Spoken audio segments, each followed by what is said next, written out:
Hello, everybody. Hello, boys and girls. How are you? Good afternoon here in Mexico City. My name is Alejandro Castillo. I say hello to you again. This is episode 69 of Volleyball Talks. Thanks a lot. Thank you very much for being here. Today is Sunday, July the 1st of 2020. And I'm very, very honored today to receive a very, very special guest, a man who is very, very, very tight to Mexican volleyball, and you will hear why. Um, it's an honor to me to receive Mr. Mark Pavlik to Penn State University Nittany Lions head coach. Hey, Mark, how are you? How's everything over there in Pennsylvania? Alejandro, it's very warm here today. So you've got me back in the house nice and cool. So thank you very much. Oh no, I'm very, very honored that you accepted the invitation to be here as a guest, Mark. Thank you very much. I'm honored. I'm honored. Thank you. Okay, so Mark has been a coach for a long time in Penn State. Great program, great university. Very well known for the football program with Joe Paterno, the Nittany Lions, but also doing a great, great job with volleyball for what, Mark, almost 30 years? Almost. I was assistant coach. I started in the first season, 1990, as assistant, and then under Tom Peterson, the head coach, and was fortunate enough to be Tom's assistant in '94 when we won our first national championship. And of course, that was the freshman year for Ivan Contreras. And then 90, after that year, the summer, was named interim head coach and have been head coach at Penn State since '94 and have been very blessed to have some outstanding volleyball players come through our program. Yes, we will talk about them, all of them, in a few minutes. But well, please tell us something about the history, the mystic of the of Penn State Nittany Lions, because I have been a great fan, since the '90s, especially for the football program. But it's you live very strong the mystic of the Nittany Lions.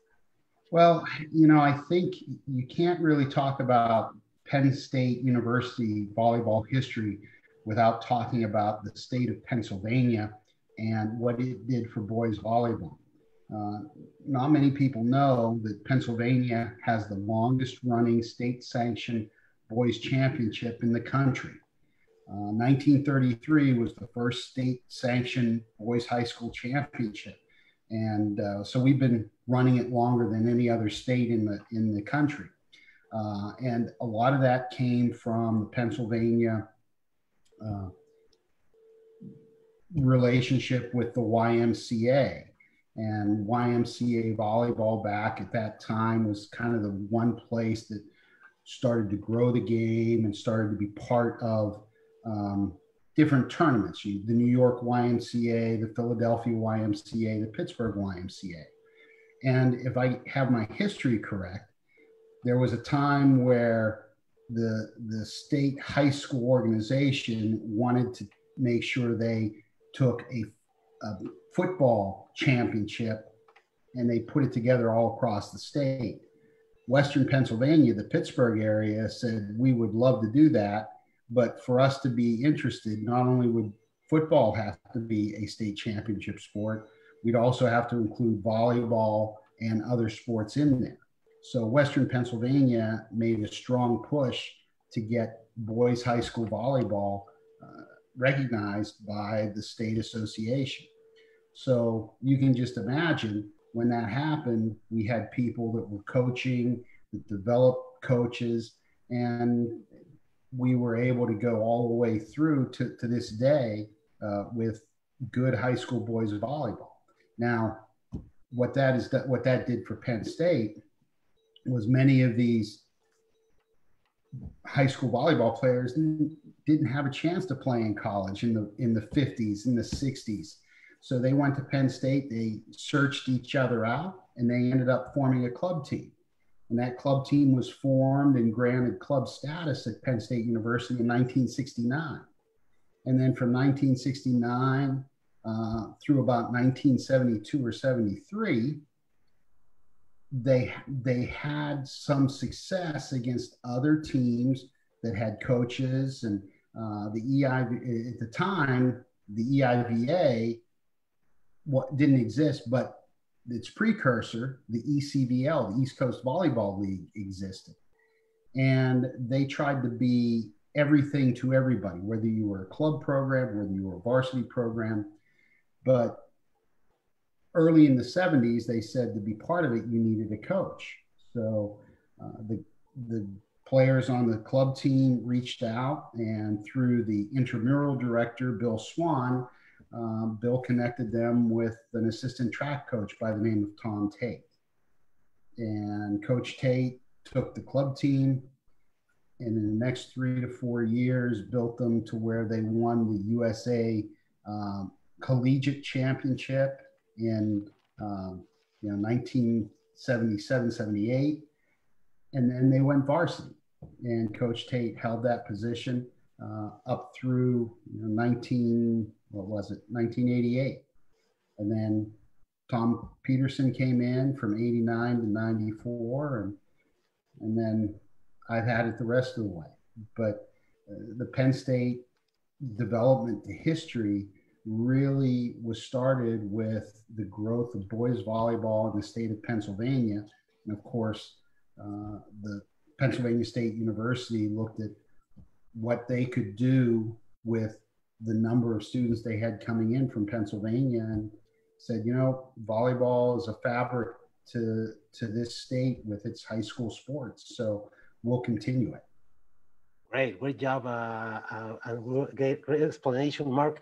But it was a little more difficult than the volleyball in California, right? Maybe to a point, to get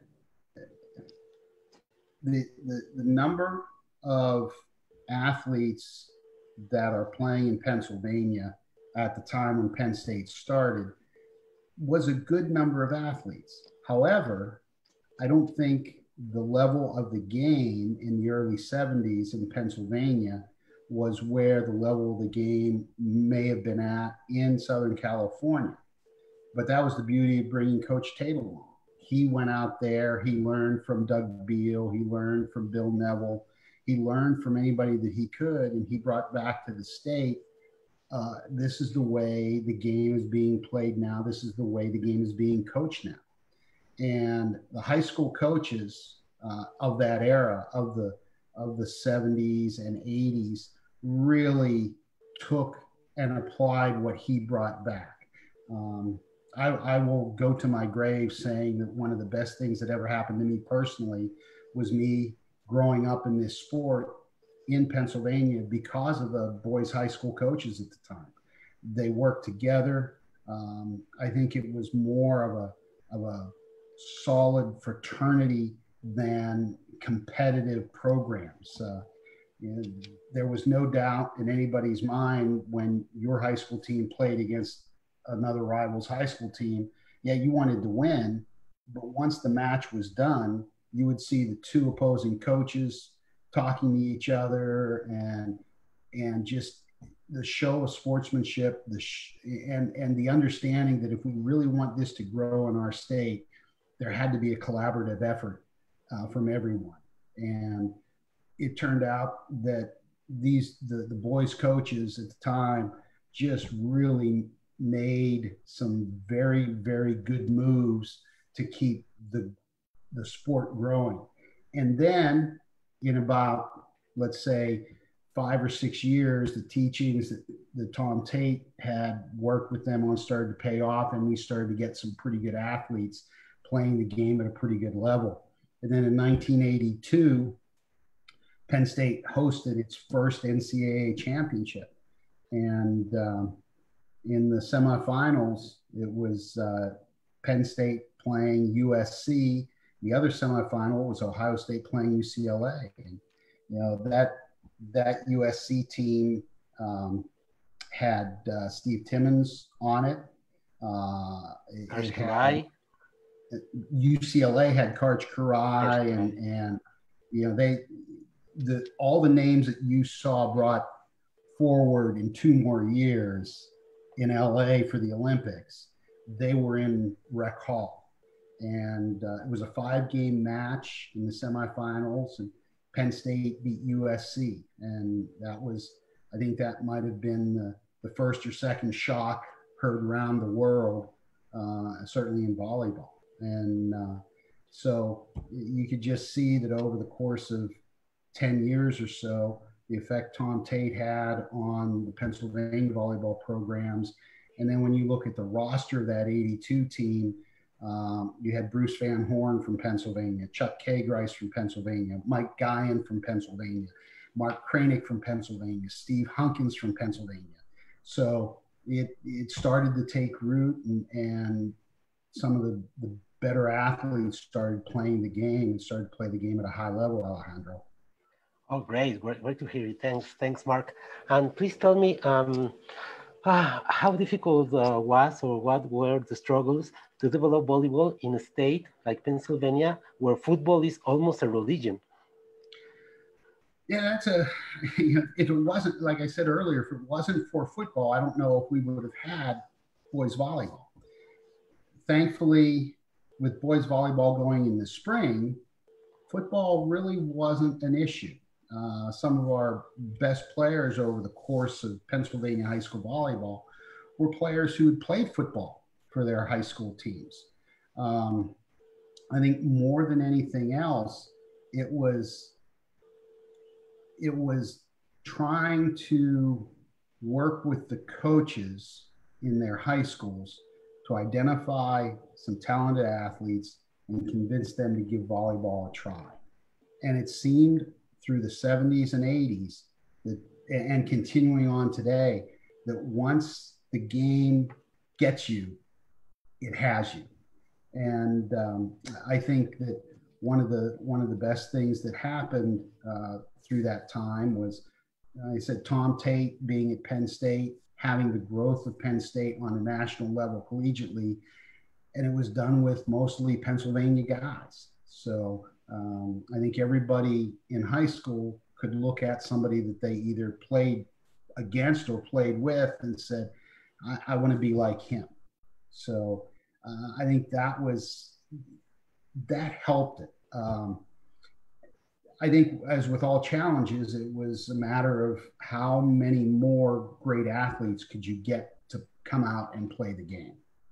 And the fact that there weren't a whole lot of areas for them to go to play back in those days, where recruiting wasn't nearly sophisticated as it is today, where nobody really knew anybody. And now I think we're starting to see, with all the different programs out there, the Pennsylvania high school player, much like anybody across the states, whether you're from Southern California, St. Louis, Minneapolis, Colorado, Florida, Virginia, there are places for you to play now. And I think that's one of the best things that's happened in my career. Great. Please, Mark, tell us something about your beginnings in volleyball. Did you play some club or college volleyball? And about your transition from being a player to be an assistant coach and then a coach? Well, I played in high school. I was fortunate enough to go to a high school that had boys volleyball, and fortunate enough to have a great coach that understood the game. And I grew up with 4 younger sisters. My high school volleyball coach had 3 boys. The oldest, I think, was about 10 years younger than I was. So they were the closest things I had to brothers. And all 3 of them ended up coming to Penn State and being our captain at some point through their career. And all 3 of them are coaching now. But as we went through high school, and you fell in love with the sport. And I graduated high school in 1978. So I was right on the cusp of a couple of things happening. One, and Penn State was making a move to play at a higher level. 2, the rules had recently changed. Up to that point, you were in the I think the 3 entries, 15 sub rules. So the 6'2s were being run, and smaller guys like me at 5'10", 5'11" still had a place in the game. But whenever I got to college, they were now into the international rules of 6 subs, single entry, and I managed to be on the team my freshman year, but the writing was on a wall for a 5'10" guy that could maybe only touch 10 feet 5 inches on a good day. But I stayed involved with the team. I managed the team. Coach Tate has been a mentor of mine since probably the first day I set foot into his office. So I graduated from Penn State. My degree is in ceramic science and engineering. And I worked in the real world for about 4 years, and then decided, my high school coach said, "Hey, why don't you come back on weekends and help me with tournaments?" And so I would traverse the state and go back and help him. And then I got involved with a juniors club in the York, Pennsylvania area with, again, high school boys coaches from that area that said, "Hey, we'd like you to help us."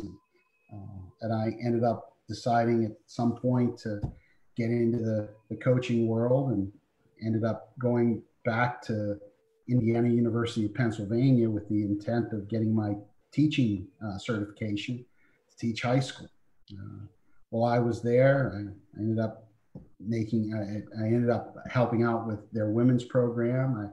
I got to know the longtime head coach at Juniata College, Larry Bach.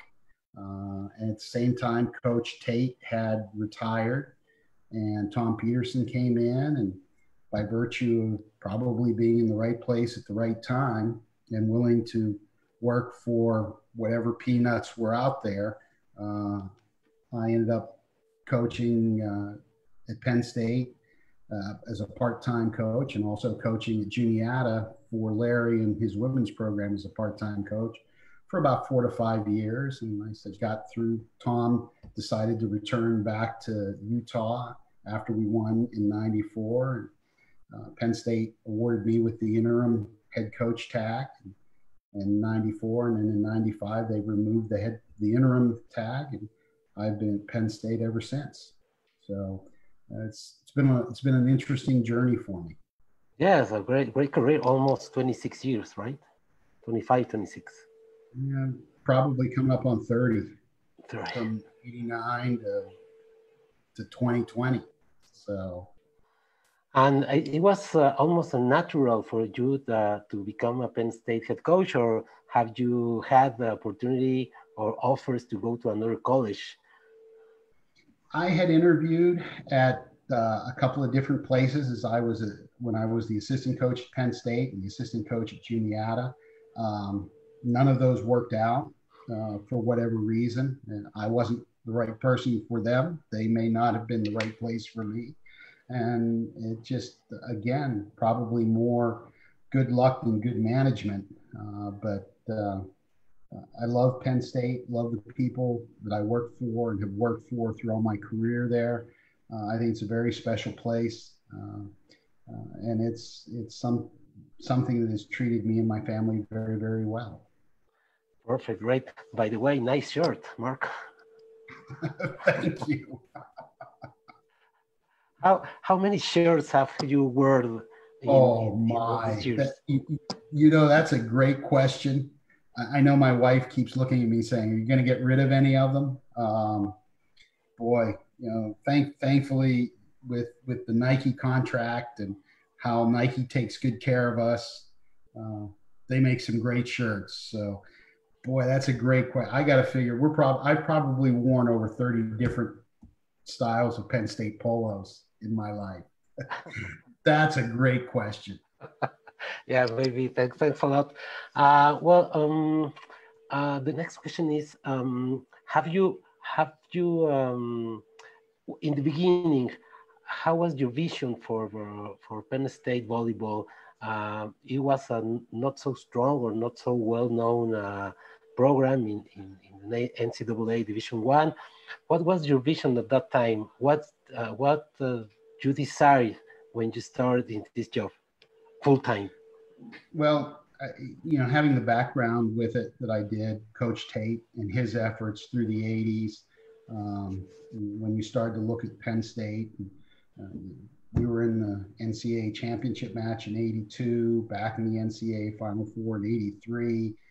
And then all of a sudden, over the course of, through the 80s, outside of 83, 84 and 85, where George Mason was at that point the EIVA representative, then Penn State carried on. So when Tom Peterson was involved, the pride of, hey, we looked at ourselves as the flagship of East Coast volleyball. The success that we've had, the players that we were able to recruit and who chose to come to Penn State and then pursued their excellence there, I think was something that said, how high can we take this? And in all honesty, I think one of the greatest things that happened to collegiate men's volleyball was Al Skates. I think what Al did with UCLA set the standard. And you wanted to have your program at some point be like UCLA. I don't know if anybody's ever going to have that again, but what Al did, and certainly all the Bruins, and to this day what Johnny Speraw is doing, that's what we wanted to do back in the late 80s and early 90s. We wanted to set the stage where if there was one team you would look at and you could say Penn State was going to be this, why not shoot for the same bar that Al had set at UCLA? And I think we certainly, for about 25 years, did that, at least in the EIVA, where I think the idea was, certainly through Tom Tate and through Tom Peterson, we were going to keep growing. When I got the job, I think the roots were firmly planted. I think it now became, let's keep doing what we've been doing. Let's work to grow the program. Let's make sure that people understood that if they chose to come to Penn State, they were choosing a path to excellence that not only athletically, but academically and socially. And I think we've been very blessed to have people that have gone through our program that have achieved at such a high level, and not only in the 4 or 5 years they were with us, but in their continuation after they graduated and have moved on, either continue with their professional playing career or moved into being some great people doing some very good things with their companies, or certainly being great fathers to their sons and daughters. It's been very special to have those people come through our program. And that's always a very high satisfaction for coaches like you, right? Oh, I think for all of us. I think,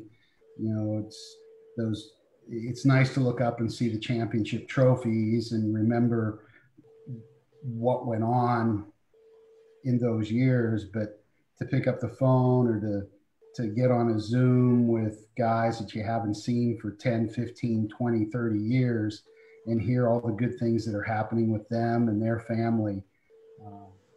That's really what relationship building is all about. Great, perfect, Mark. And can you share with us something about what do you think is the legacy of people like Al Skates, Duke Bill, John Kessel, Bill Neville for USA Volleyball?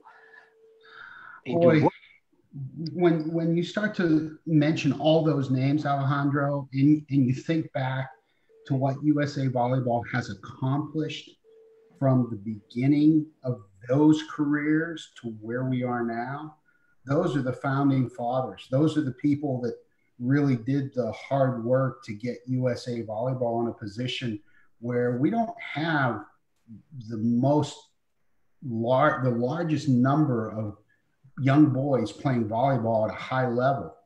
But when you talk about the competitive nature of, I think, U.S. athletes, they knew that from the very beginning. And I think more than anything else, they were able to harness that competitiveness and really build the USA program to where, you know, the the results speak for themselves with the Olympic medals and the World Cups and all the finishes at major tournaments. We're Beal and Neville and Kessel and without them, I don't know if men's volleyball in this country is legitimate. Yeah. Well, last week I had here Doug Bill one day, and 2 days later, John Kessel. So it was a real pleasure for me. Two very fine guys. I think Doug, when Doug had the USA team again in 2000, and Marv Dunphy was his assistant, the Pennsylvania Volleyball Coaches Association brought them to State College for a clinic. And I'd known Doug and known Marv at that time, so they stayed at our place. I'm probably the only one in the world that has 2 gold medal coaches helping him move a couch from upstairs to downstairs. So, but can't say enough about what they've done for all of us in the game. And well, by the way, it was scheduled for this year in July that Doug and John came to Mexico to Querétaro for a seminar, but obviously it was moved for next year in July. They both will be here in Mexico for a seminar. Good. Oh, you'll have a great seminar. You really will. Let's see if I can get the sunshine. There we go. Okay, it's perfect. So alongside these 4 names, which other names do you think caused the biggest impression for you, or the big influencer for you? Well, certainly Tom Tate has been a big mentor. My high school coach, Rich Shaw, was the one that kind of grabbed me and got me into the game. I think those 2 for sure.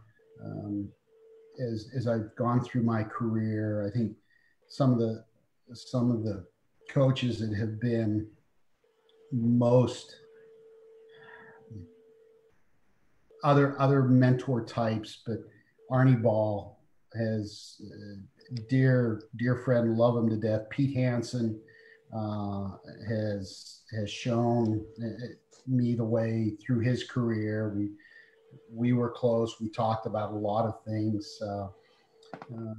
John Speraw and I coached against John. His senior year, they beat us at Springfield in the national championship match. And I got to know John in 1995, and again was blessed to have our paths cross. It's been there. The men's game, again, and especially the collegiate coaches, I think there's a collaborative spirit among us that is tempered with some normal and healthy competitive approaches. I want to beat you, you want to beat me. Once the game's over, hey, let's go grab something to eat. And what do we got to do to make the game better?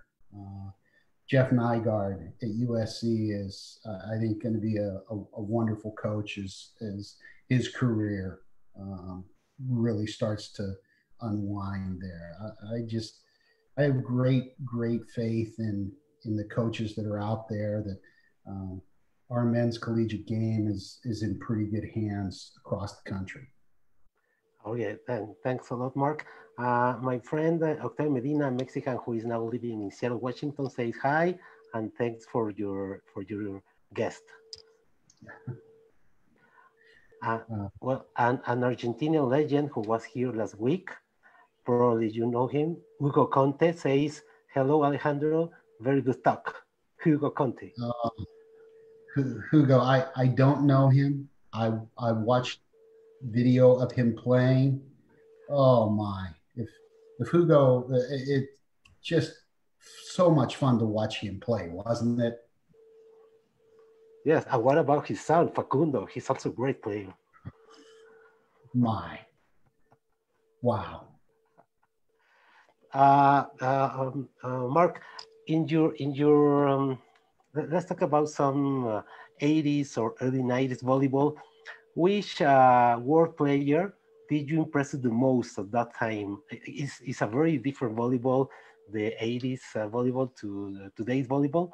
But which player Yeah. did you impress the most at that time? Well, certainly as I was coaching, Ivan Contreras was that next level player that when he was on the court with us, there was no one like him before or after. Um, and in certainly in the 90s. And he was the guy that he ended up his freshman year starting as a middle blocker. His sophomore year, he was a middle blocker, but we used him some on the outside. And then his junior year, we asked him to be an outside hitter. And then his senior year, we asked him to be an opposite. And we never said to him, "Hey, settle in one spot." But he did some things really, really well, and it was so much fun to coach, and so much fun to just get to know. One of the best guys as far as teammates, as far as just good human beings that I've been blessed to have cross my path for those 4 years that Yvonne was at Penn State. He graduated with the electrical engineering degree, graduated as one of Penn State men's volleyball's academic All-Americans, multiple academic All-Americans. Here's a picture of Ivan playing Penn State, right? Yep, that's him playing. We were playing against Hawaii, and I am thinking that may have been the is either the Outlier Invitational in Hawaii, or that was at the NCAA's up in Springfield, or possibly now, because I think that's Kepner in the background, number 5, Jason Kepner. It could have been 94, 95, or 96. And that's Ivan in rec hall taking a swing at a ball, and with him on at the opposite, I got to figure that was probably his senior year. But Ivan, he will be remembered as one of Penn State's all-time greats. Yes, I do agree. And it was with interesting. I'm sorry? No, please. No, I 100% agree with you. It's a great player, a great person. And what was interesting is back in 94, 95, Carlos Ortiz was our setter. And in 95, we were in the practice gym, and we were doing something, and the next thing I know, here's Ivan and Carlos. Ivan is in the back row, and Yvonne runs a back row quick. And it was like, where did that come from? And he and Carlos just kind of shrugged their shoulders and said, we run the quick in the front row. Why don't we try to run the quick out of the back row? So we let them play with that some. And that was the first time I had seen a BIC actually even considered. So he was a little ahead of his time. That was Tom Peterson's NCAA championship as head coach, and Yvonne was a freshman that year. We had a very good group of guys, from Yvonne and Carlos to, there's Yvonne at our Penn State Sports Museum at the volleyball display. I think he was there when he was inducted into the EIVA Hall of Fame a couple of years ago. Yes, he was. And he still looks like he could suit up and play. How was the impact of a player like Ivan Contreras in Penn State, considering, as I remember, he was the first non-Californian MVP?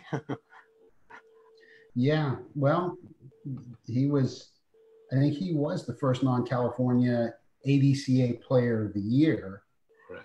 In 94, Moncho, Ramon Hernandez was named NCAA or most valuable player of that Okay. 94 championship. But, you go back through the history of the 80s with Penn State.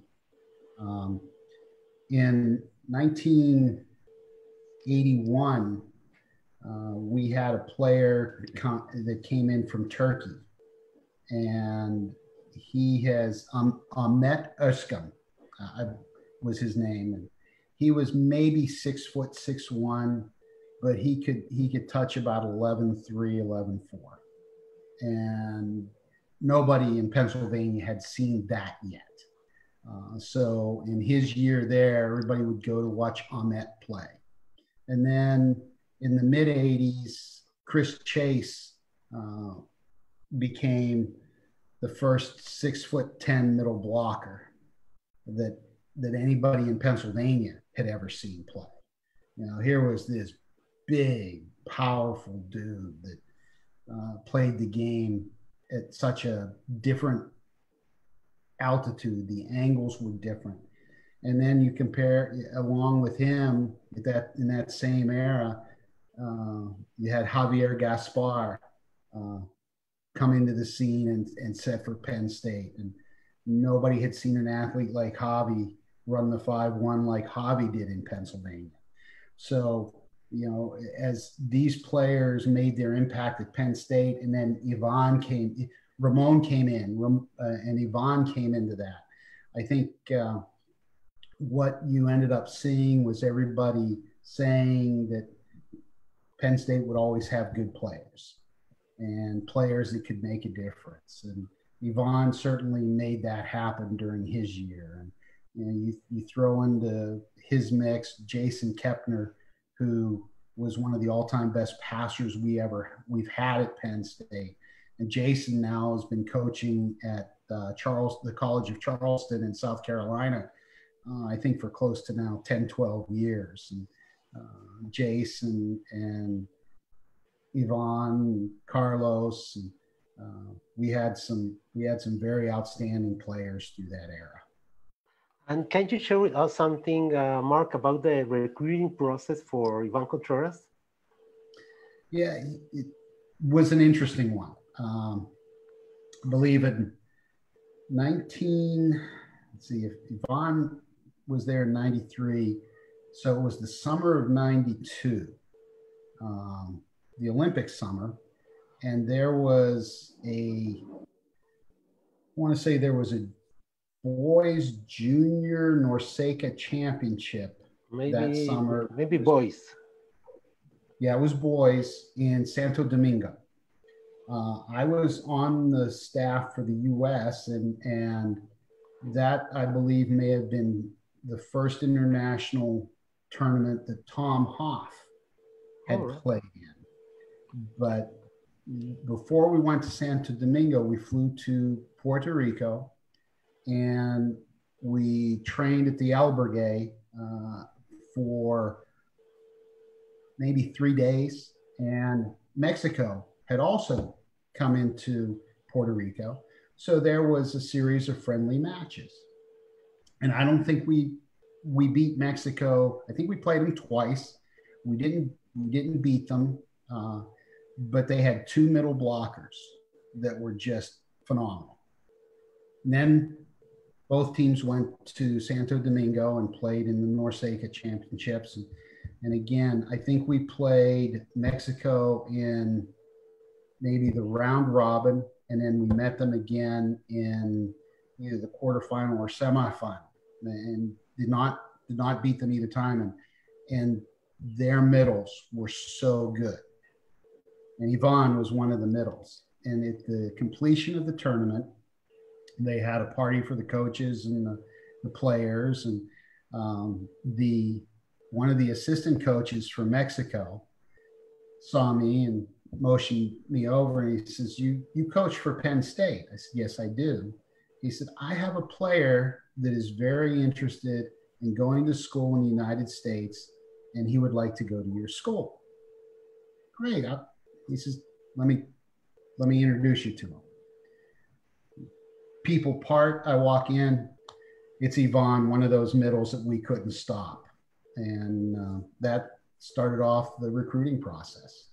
And Yvonne was, grade-wise, had no problems getting into Penn State. And that was, we just stayed on the phone, and eventually we got him here. And one of the other things that Yvonne was responsible for with Penn State men's volleyball history, we had at the time, I think, 2.5 scholarships to use.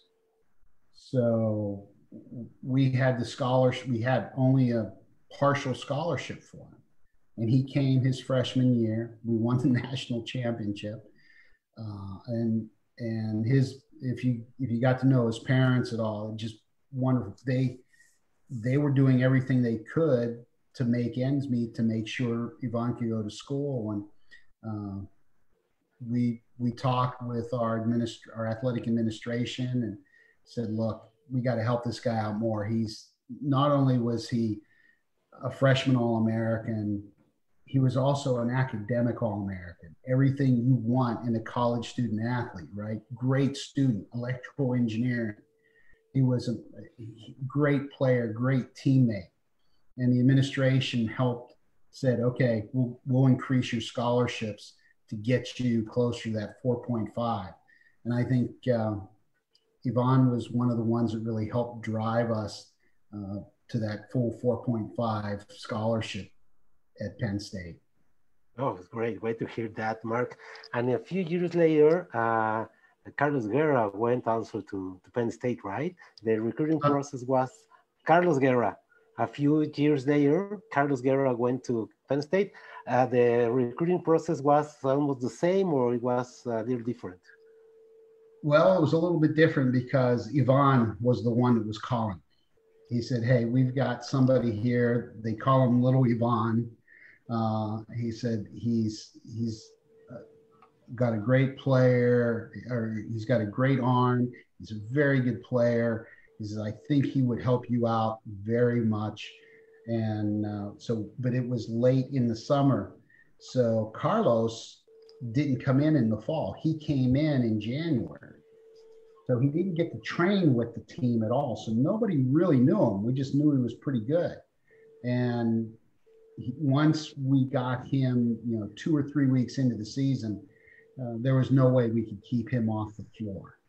And he was a handful at times. He was someone where Yvonne was very laid back and would think about things, would understand kind of his role. Carlos was somebody that wanted to get things done now. It had to happen this way. And he, over the course of his career, he became a player that the bigger the game, the more he wanted the ball. And he had some outstanding matches for us. And I think I'm willing to bet that after he left Penn State, his volleyball just got so much better. We still stay in touch, and so happy to see him and Yvonne and the Mexican national team join the U.S. in Rio. So yes. Carlos was such a physical player. He learned, we thought as he played, his passing got better every year that he was with us. And he loved to compete. And trust me, both of them, Ivan and Carlos, they were here in the program, and they have only good things to say about Penn State and you. Trust me. Oh, Carlos's little son and daughter, and his wife, they're doing so well, and his family, just Sophia Guerra, wonderful, wonderful people. I'm going to show you a picture, Mark, that probably you have seen 1,000 times. When you see this picture, what came to your mind and to your heart, Mark? Well, whenever we knew that the USA and Mexico were both going to Rio, I told Max, Maddie, and Aaron each individually, I don't care what happens when you're down there, get a picture of all five of you. I told Carlos and Yvonne the same thing. So I knew one of the five would be responsible enough to get a picture. And I think that was Yvonne that got the picture. But you look at those five guys, and you realize that they're at the pinnacle of men's volleyball. This is where every young boy wants to be. He wants to be playing at the Olympics with his country's name across his chest. And when you realize that we had 5 Nittany Lions there out of what, 12 teams, 12 men's teams, and then I think we had another 5 or 6 women on the women's side. It's incredible to me to think that we've had 5 of those great players, especially in this day and age where the game has now evolved, at least in the US, to a national type game where you have great players. Aaron Russell's from Maryland, Max is from Cincinnati, Maddie's from Western New York, Tommy Jeske is from Chicago. You got the Shoji brothers from Hawaii. It's all over the map now. And the fact that we had 5 guys at the pinnacle of the game, I tip my hat, because all 5 of them have pursued their own version of their excellence in such a manner that it's gotten them to be the best of the best. I'm so proud of them, and so proud of their teammates for getting them there, and probably even more proud, Alejandro, about the men that each of these 5 have become. Love them dearly, wish them all the best, and would love to see another picture taken like that next year in Tokyo. I hope so. Well, I think for sure Aaron, Max, and Matt will be there again. Well, I'm sure if somebody wants to take Ivan along, he wouldn't mind going. And Carlos, he might still be young enough. Oh, and Mark, please tell us something about the recruiting process for these 3 guys, because I can imagine that Aaron, Max, and Matt, they had a lot of offers to go to different colleges, but they decided for Penn State, fortunately. What do you think was the key factor for this? Well, it was interesting. I don't know. I think Maddie had, well, if you work backwards, Aaron's certainly the youngest. So Aaron came from an era where everybody knew about him. Now, Aaron's older brother Pete was on our team. Pete's dad, Stu Russell, was an All-American for us back in the 80s. Stu and I were good friends while Stu was playing. Stu and I played in some outdoor tournaments together back in the early to mid 80s. So, I kind of knew Aaron and Pete and Paul and Tim and all the Russell boys over the years. And when you saw what Pete was doing, and we wanted him at Penn State, and then you saw what Aaron was doing, I think it was, I don't want to say it was easy, because everybody else was in the running for Aaron Russell, but I think the legacy and what Penn State meant to his family probably tipped the scale toward us.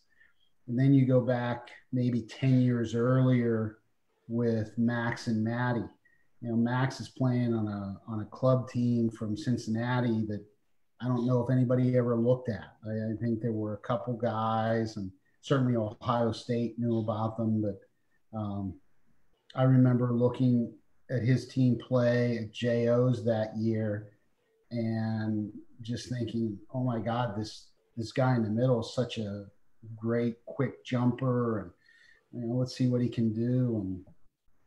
And Max, I'm not sure his entire first semester said more than 3 words to me the entire time. He was kind of a quiet kid. And you weren't sure whether he had the self-confidence to really bloom and blossom. But boy, he really has. And Maddie was somebody that you couldn't overlook either. I'm sure there were a couple other schools involved, and I think again with him being in Western New York, I think Maddie and his family is so tight, and they do some great things together.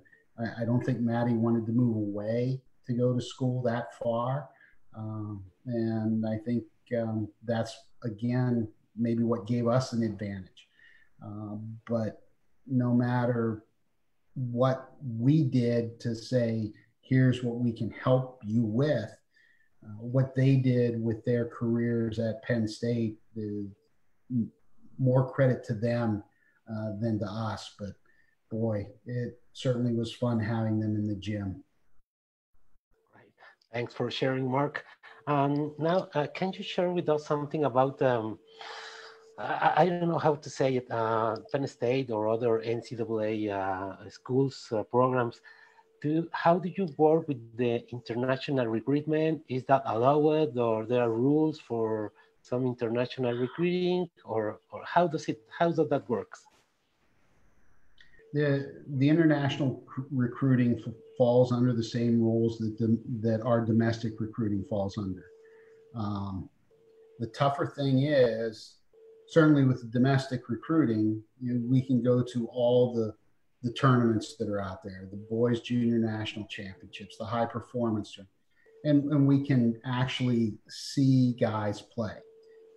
Internationally, you don't get a chance to physically be there in the gym with them, but with the advent of technology and how easy it is to take video and throw it on YouTube, we can see a lot of video on international type players. It still doesn't give you the whole dimension to look at, but it's something where at least their on-court presence you get a chance to view. The other questions that come into play are, have they been paid any? Who knows what club teams are doing what? And I think that has become more policed and better understood by the NCAA and certainly by the coaches that are out there and the people that are trying to help international students into the U.S. Because I think they know that if there's anything that happens that is determined to be illegal, it's really tough for someone that's trying to tell people, hey, here's what you have to do to get to the U.S.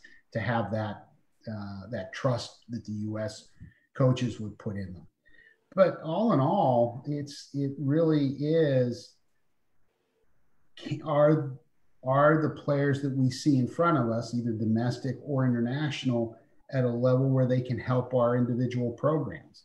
What Dan Friend may need at Lewis next year might be different from what we would need. And maybe there are international players out there that we just don't have the resources to say, yeah, come on in and play at Penn State because we have this position already covered, but Dan doesn't. But I think as more and more schools are becoming varsity men's programs, you're going to see more and more schools offer to the international players opportunities to play. And I think it really just boils down to, look, we're all trying to win a championship. and the best players we can get, we're going to go after. Whether they're domestic or whether they're international, as long as they're willing to get better and to do the things that are going to help them become very good players, there's always going to be a place for them. Yes, and hey, Ivan Contreras is connected. He says, "Greetings, Pav, go State." Tell Yvonne, if you're watching, I miss you. Hope you're doing well, especially with the solar panel business. We got to talk sometime. It's hot here. Yes. Saludos, Capi. Saludos, Capitán. Gracias por conectarte. Greetings to Iván, to Tampico, Tamaulipas. And well, have you ever returned to the national team as an assistant or a part of the staff?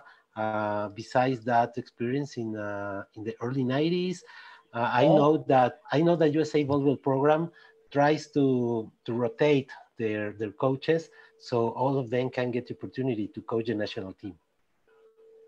All through the '90s, I was involved with them up through the summer of 2001. My son was born. I think he was born a week after Diego Contreras was born in 2001. Yvonne had Diego, and we had Jackson in December. So every year I was involved at some level with USA Volleyball, be it a World University Games team, a junior, whatever it may be. Once Jack was born, I decided I'm going to be selfish with my summers. I think the only other summer that I did anything with USA Volleyball was in August of 2008, after they won the gold. Ron Larson, the assistant coach for the gold, then took a team down to Brazil. I want to say America's Cup. I forget. America's Cup, yeah. It was known as the America's Cup. Right now it's called the Penn Cup. Okay. But we went down there, and Ron asked me to go with him. So I went down with that group, I think in September of 2008. But from then on, I've just kind of been on the phone with Alan and John, and they're much more versed in the international game than I am. But if there's anything we can ever do, we certainly do that for them. Yeah, I have the opportunity to meet Ron Larson. So they came as a head coach for the Pan Am Cup in 2013. I was the team liaison for USA Volleyball. Great time with 4 years ago. Ron Larson came as a coach, Sean Rooney as assistant coach. It was Armin Zakarian as assistant coach, and great people. I enjoy a lot of time. They really are. I keep going back to the men's coaches. There is a great fraternity amongst us, and I really enjoy being part of that group. They're just outstanding people and outstanding coaches. Last year, I went to Pan Am Cup house in Mexico, in Colima, as a DJ, working as in the staff. I had the opportunity to know Milan Sarkovic from Hawaii, David Hunt from Pepperdine, and Josh Tuaniga, great people. I enjoy a lot. Absolutely. Colton Cowell, Kyle D'Agostino, Kyle Russell, great experiences. Yep. In the first match, the first day, I was wearing a T-shirt from Montenegro. Slobodan Boskan gave it to me 4 years ago. And Milan Sarkovic came, Milan is from ex-Yugoslavia. And hey, people, my country does exist. Come and see this, Montenegro. Hey, Alejandro, where you have been? Very funny guy, very funny guy. He is one of my favorites. My history is very similar to his, so we're brothers, and I miss him when I don't see him, and when we get a chance to get together, it's always so good to hear his laughter. Yes, yes, of course. Ivan Contreras says, "Thank God you were involved in '91. You brought me to PSG." I wondered how long it would take him to resort to that, but hey, I've never been afraid to follow what works for others. It worked for him pretty well, so why not? I don't pull it off nearly as well as Yvonne does. And as you say, you both were in the right place at the right time. That's right. That is right. Oh, yeah. I'm now just hearing the stories that he is willing to tell me of what happened when he was in school at Penn State. So Okay. yeah, there are things that I'm glad I didn't know. Mark, for the people who are listening us, we are talking with Mark Pavlik, head coach of Penn State Nittany Lions men's volleyball program. Thanks a lot for being here, Mark. Mark, mm, all of we know that men's volleyball and women's volleyball are in kind of different levels. What do you think you have to do, or you must do, guys, to grow the game in the men's part? It's not an I easy think it's question, obviously. No, I think it's starting. I think what we're starting to see is we're starting to see more schools add men's volleyball. I think certainly in the last 10 to 15 years, men's volleyball has appeared, or it's easier to watch international volleyball than ever before with programs like this, but also websites that you can go to that you can watch what's going on in Italy. You can watch what's going on in Champions League. And the when I when I heard about Hugo when he was playing, it was like, wow, I only hear all the great things. Now our younger boys who are playing the game can watch these guys play, and they watch them like I'm a big baseball fan. Love baseball. Roberto Me too. Clemente was my hero, Me too. and in fact, sitting on my desk, so Clemente was my hero, and I got a chance to watch these great players play.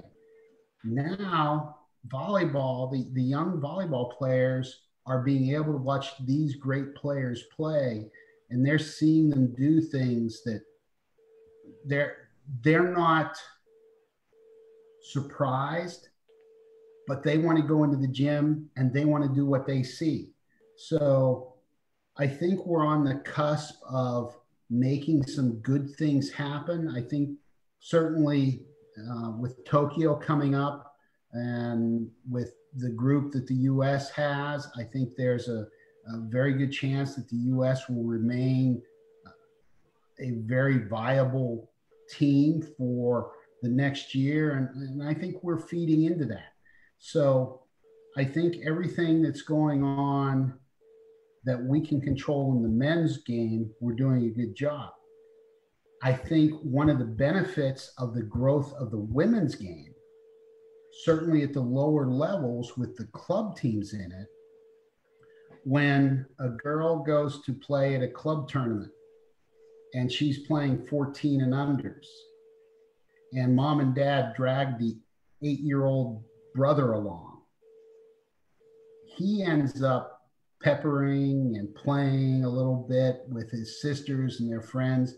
And I think he is introduced to it at a level where he walks into a gym, he sees everybody yelling and screaming for his sister's team, and all of a sudden it starts to mean something to him. And I think that is just being fostered by USA Volleyball and the growth of the women's and girls tournaments that are out there. When the little brother comes along and says, "This is pretty cool. Can me and my friends do that?" And I think that's happening. So I think we're in a pretty good position here in this country that over the next 10 to 15 years, I think we could see an explosion in men's volleyball. I hope so. I hope so because without without being very strong or without a professional league, well, USA Volleyball has 3 Olympic gold medals. Yeah, amazing, isn't it? Truly amazing. Yes, And and talking, I, continue, please continue. I think a lot of that, you go back to the foundation that Doug Beal, Bill Neville, that they had set, and the people that came before them, Carl McGowan, those pioneers of the sport that really have established a foundation so strong that and have encouraged the collaboration of the younger generations to build on it. And I think that's happening. And I think anytime we get a chance to be in the running for an Olympic medal, I think it speaks volumes for the efforts of USA Volleyball and the people that are making sure that the growth still occurs. Yes, yes, I do agree with you, Mark. And what about the Pro League? You know, there has been a lot of attempts of a Pro League in both USA and Mexico, but it didn't really work, right? For a lot of reasons. But do you think it is possible? What is necessary to happen in the USA so you can have a Pro League? I think from my standpoint, and again, I don't know what is needed to get any type of league up and running in the United States, but from my perspective, I think the collegiate game still we still have to keep growing and keep turning out good players who want to play. I think we keep turning out good players so that at an international level, the U.S. is still a very viable topic when it comes to those tournaments. I think that eventually you're going to reach a critical mass where enough people want information and want to see volleyball on a regular basis that I think somebody is going to figure out a way to monetize it. And I think somebody on TV or some platform may make the decision of let's go all in with this and help create a league that sits here in the U.S. and eventually grows to a major league that can rival those found in Brazil and Poland. Yeah, all over the place. So that it's I don't know the inner workings. I'm not well versed in that, but I think for my part, we've got to keep turning out guys that can play at a high level. Yeah, and I think it's kind of difficult because you have a lot of competitors, right? MLB, NFL, NHL, right now NBA, now MLS, WWA. I mean, it's a lot of players. Yeah, it's a pretty crowded, competitive arena for the professional sports dollar out there. But you never know. I mean, you could have said 100 years ago, how's this NFL thing supposed to work in with boxing and horse racing and baseball? And you never know how things evolve and change. And I think, like I said earlier, I think men's volleyball is in a pretty good position to initiate some of that change. Yeah, I hope so too, because it's the game we love the most, you know. Mm-hmm. Very true. Mark, how can you describe? We are not here. We do not talk about politics, but what do you think is the legacy of a figure like Joe Paterno for Penn State University, for the whole program, for the whole sports program? Well, I think there's been, when you look at what has been done and said by all of us, and it's not just football. Penn State is a university that is among the top 50 in the world, not just in the country, but in the world. You've got championships won certainly by our football team, but you've got championships that have been won by volleyball, by wrestling, by fencing, by soccer. It's the whole intent. I think when you look back at what we've wanted to become as an institution of higher learning and how collegiate athletics plays into that is best found by not just our current student athletes, but our past student athletes, where you see people like Yvonne being academic All-Americans. You see Max, Maddie, and Aaron representing the U.S. at the Olympics. And that's only from the men's volleyball side. So I think the legacy that we all strive for, and I don't care what sport you're the coach of, is the legacy that the players that come through the program and the institution come out the other side better, brighter, and they're making the world a better place. So I think we've all kind of have taken that and have run with it. I certainly think from our program, obviously, if you're a volleyball fan, you know the five that you just showed. But we've got Kevin Hurricane, who was on the team with Yvonne. Kevin is now the CEO of Cisco Systems. And Cisco is involved with all the logistical needs of transporting goods and services across the country. And in the pandemic that we're in, Kevin is involved in basically saving the world. He's trying to get goods to those who need it the most. And every one of us, I think, want those type of people to come out of our program. So I think that's the legacy that we're kind of shooting for. Perfect. Thanks, Mark. I will show you two last pictures, and please tell us, what about this, the rec hall? Yeah, one of the best places to play volleyball in the country, in my biased opinion, obviously. Rec hall is a space that I think, and especially in this shot, it's a great passer's background. There's not a whole lot of light space back there that you can lose a ball in, but it was built in the I think in 1927, so it's coming up very close to its 100th anniversary. It's held NCAA championships and quite a lot of sports.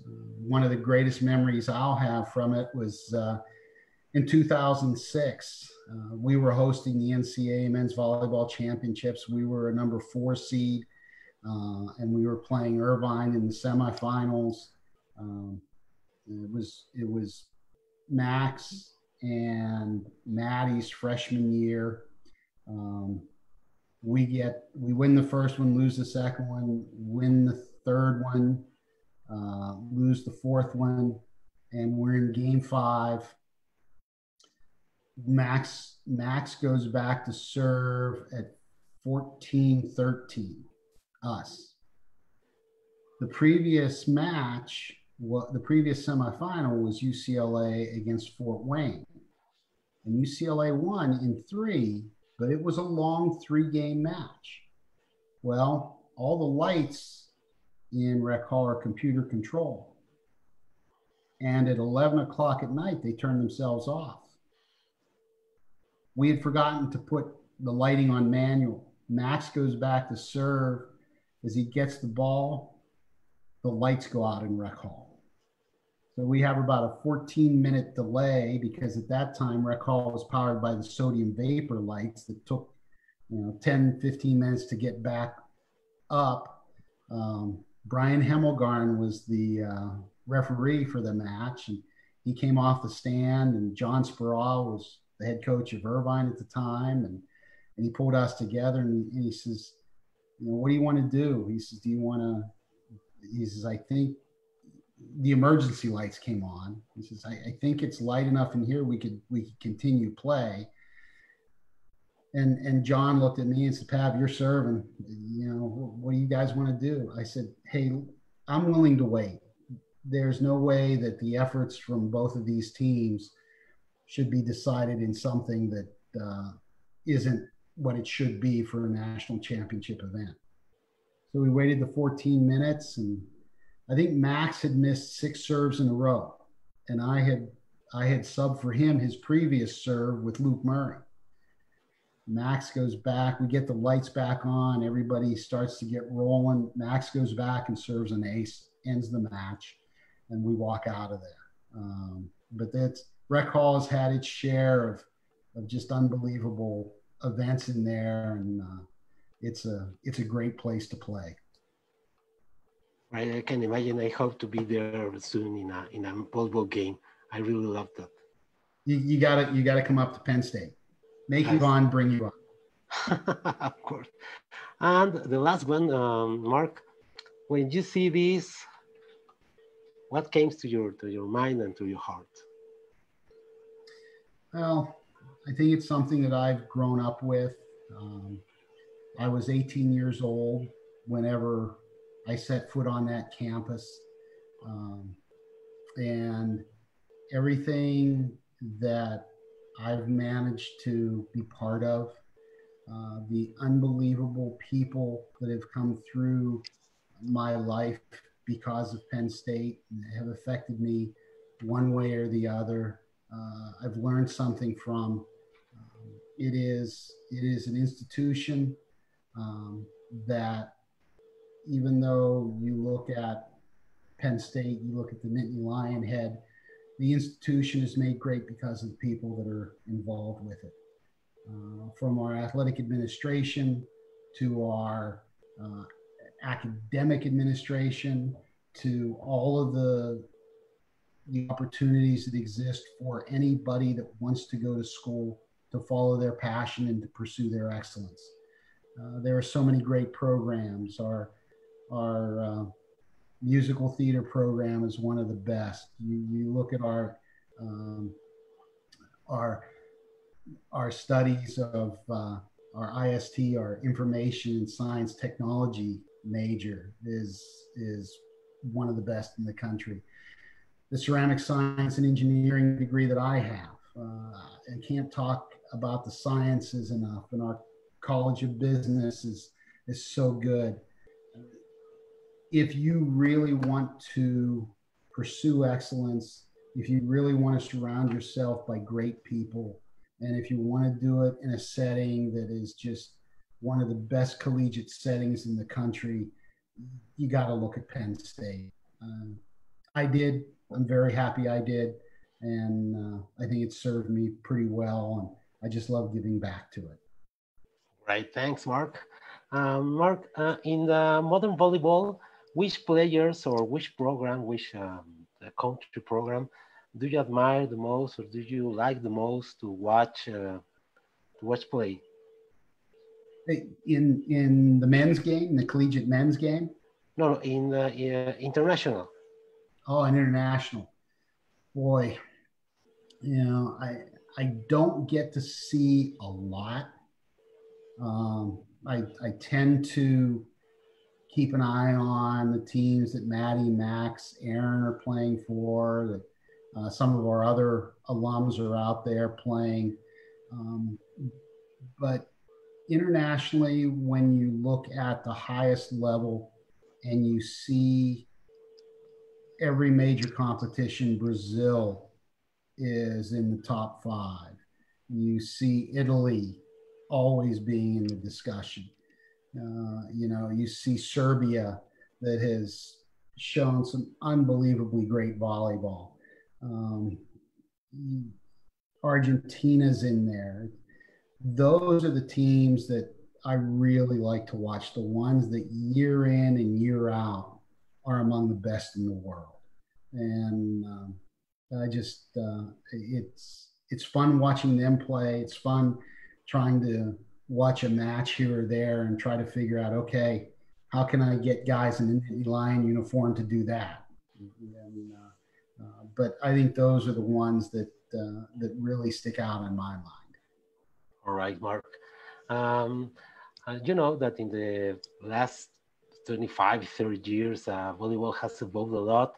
But what do you think is coming in the near future for volleyball? Yeah, For I you looked at the major rule changes in my life in volleyball when my very first year of playing was 1976, the spring of 1976, and that was when the block still counted as your first contact.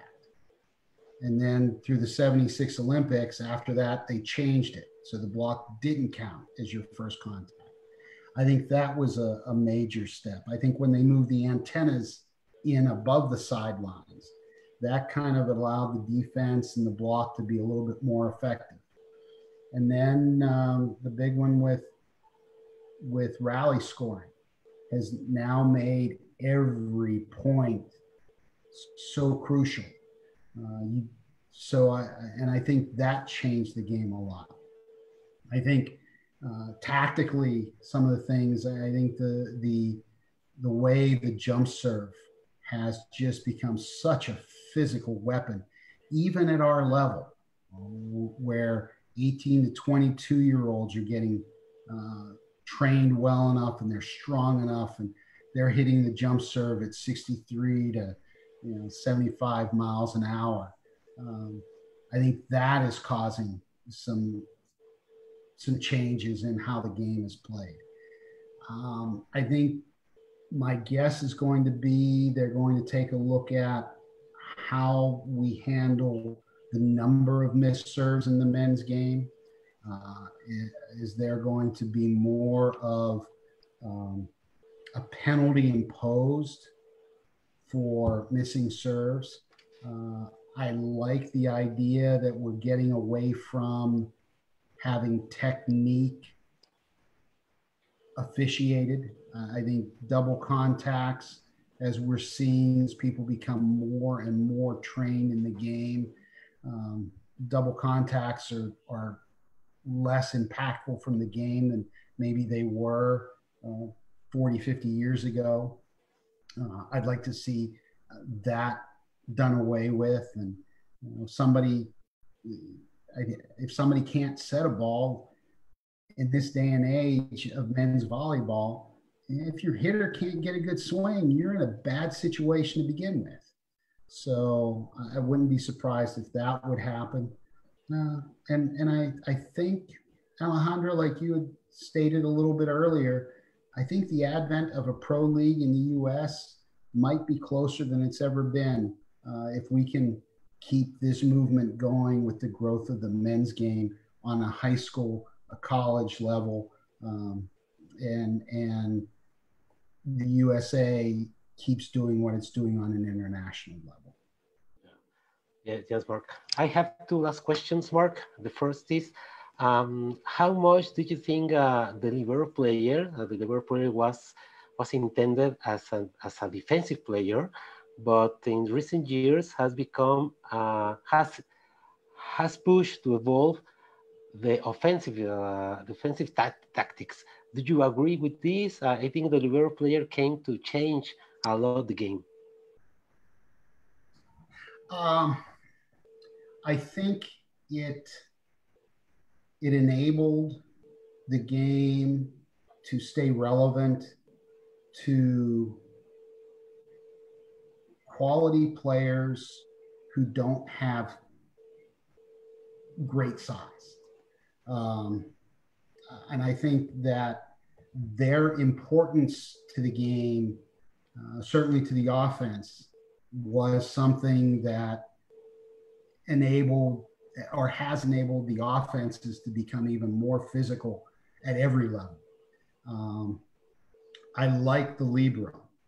I like that, the thinking a lot. How do you give the defense an opportunity to create more points and to score a little bit faster, or to be able to run points together, to, you know, to have stretches of 3, 4, 5 points together because you can point to the defense is actually doing that. That's a difficult one.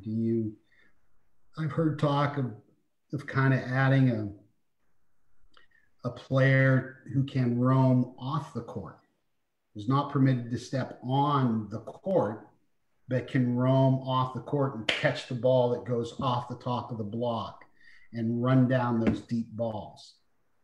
You know, that would be interesting to see. But yeah, I agree with you, Alejandro. I think the libero concept to help the defense was a good concept, but the way players are now controlling the ball has really helped the offense. Okay, and if it were up to you, which rule would you change, or add to the game, or subtract to the game? Yeah, I think I would change the double contact. I think I would do away with that. I look at baseball again, and you can make the argument that one of the most difficult things in the athletic world is to hit a ball coming at you 90 plus miles an hour from 60 feet 6 inches. And over the course of 100 plus years, the dimensions of home plate haven't changed. That 60 feet 6 inches hasn't changed. But if I'm a right-handed batter and I decide to go up to the plate and put my right hand on the bottom of the bat and my left hand on top and take this swing, as opposed to left hand, right hand, and take the swing you see every baseball player have in the world, you say, no umpire ever called me out because I was this way. So let's go this way. And if this isn't illegal, why aren't more coaches coaching it? Because it's not efficient. So let's do away with the double contact, because every coach is going to coach the proper way to set a ball to make sure the hitter gets a repeatable location of a ball that you can put away, that you want to be able to score that point with. So I think that you're not going to see much of a change in the game if the double contact is removed, because there aren't that many called anyway. Here, this past year, even though it was abbreviated, I think over the course of our season, our abbreviated season, we only had 11 double contacts called. 11 points out of about 1,500 to that point. I don't think anybody's going to miss that.